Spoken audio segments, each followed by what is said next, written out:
साहेब नमस्कार. विठाबाई भाऊ नारायणगावकर यांच्या तमाशाच्या कलाकारांना तुमच्या पोलीस स्टेशनच्या हद्दीमध्ये मारहाण झालेली आहे. पोलीस स्टेशनला गुन्हा दाखल करायचं काम चालू आहे. त्यांचं म्हणणं असं की अद्यापही आरोपींना, संशयित आरोपींना पोलीस ताब्यात घेत नाही, टाळाटाळ होते. असला कुठलाही प्रकार नाही. आम्ही स्वतःही ज्या डायल 112ला कॉल आल्यानंतर आम्ही 2 गाड्यासह आम्ही स्वतः स्पॉटला गेलेलो होतो. स्पॉटला जाऊन आम्ही जे जखमी होते जखमींसह पोलीस स्टेशनला आलेलो आहोत. जखमींना औषधोपचाराकरता सरकारी हॉस्पिटलला पाठवलेलं आहे.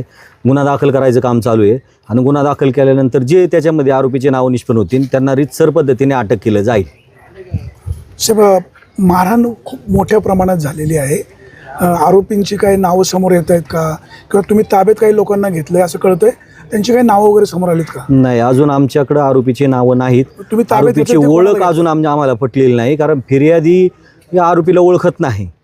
त्याच्यामुळे आम्हाला आरोपीची ओळख, CCTV फुटेज किंवा नागरिकांचे काही तिथं ज्या घटनास्थळावरती जे काय आम्हाला क्ल्यू मिळतील त्याच्यावरूनच आम्ही आरोपीचे नाव निष्पन्न करू आणि आरोपीला लवकरात लवकर अटक करू. जे ताब्यात घेतलेले आहेत ते कोण आहेत नेमके? संशयात असं आम्ही अजून कोणालाही घेतलेलं नाही. कोणाला तुमच्या ताब्यात ठेवलेलं नाही? ताब्यात नाही आमच्याकडे काहीच. प्रकार घडलेले आहेत आणि अंगावरती असं ओरखडल्यासारखं पण आहे. मग त्या बाबतीत काय आहे नेमके पुढे? महिलांच्या जशा प्रकारची तक्रार आलेली आहे त्या तक्रारीच्या अनुषंगाने त्या विविध कलमांवर गुन्हा दाखल करण्याची प्रोसेस चालू आहे. ज्याप्रमाणे तक्रार देतील त्याप्रमाणे सेक्शन अप्लाय होतील आणि मेडिकलसाठी आम्ही त्यांना महिलांना पाठवलेलं आहे. जे त्यांच्या मंडळाचे, जे तमाशा मंडळाचे जे अध्यक्ष आहेत ते तक्रार देत आहेत, त्यांची तक्रार वाचून आपल्याला व्यवस्थित सांगण्यात येईल काही सेक्शन अप्लाय झाले म्हणून.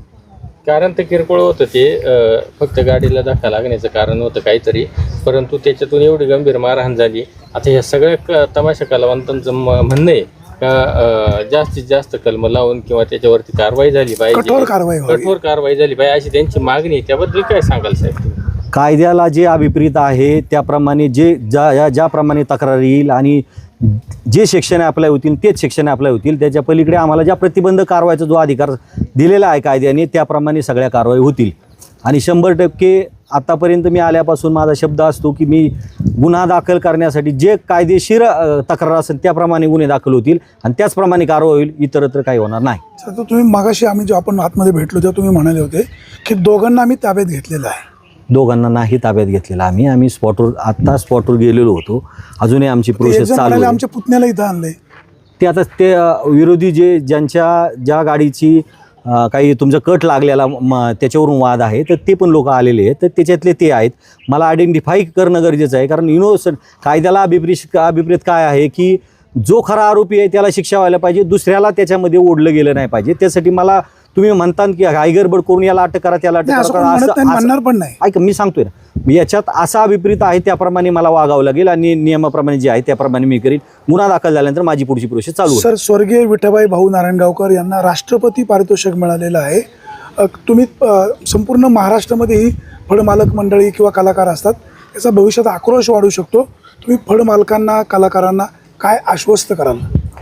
यात कायद्यात ज्या सेक्शन आता लागतील त्या सेक्शनप्रमाणे 100% मी आश्वासित करतो की माझ्याकडून कोणताही हलगर्जीपणा करणार नाही. जे सेक्शन असतील त्याप्रमाणे कारवाई होईल आणि त्याप्रमाणे पुढची प्रोसेस होईल.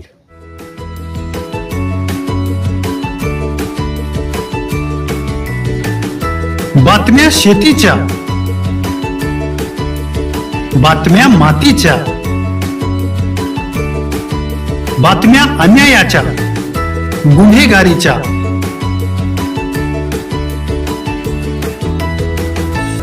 राजकारणाच्या आणि समाजकारणाच्या, शोषणाविरुद्ध बुलंद आवाज, जनसामान्यांच्या हुंकाराची गाज, सत्कार्याला प्रोत्साहन, दुष्कृत्याला अनुशासन, निर्भीड, निस्पृह, सडेतोड, बेधडक आणि रोखठोक म्हणजेच विघ्नहर टाइम्स. शोध बातमीचा, ध्यास सत्याचा. आपलं चॅनल, आपली बातमी. सबस्क्राईब तर कराच, पण बेल आयकॉनवर क्लिक करायलाही विसरू नका.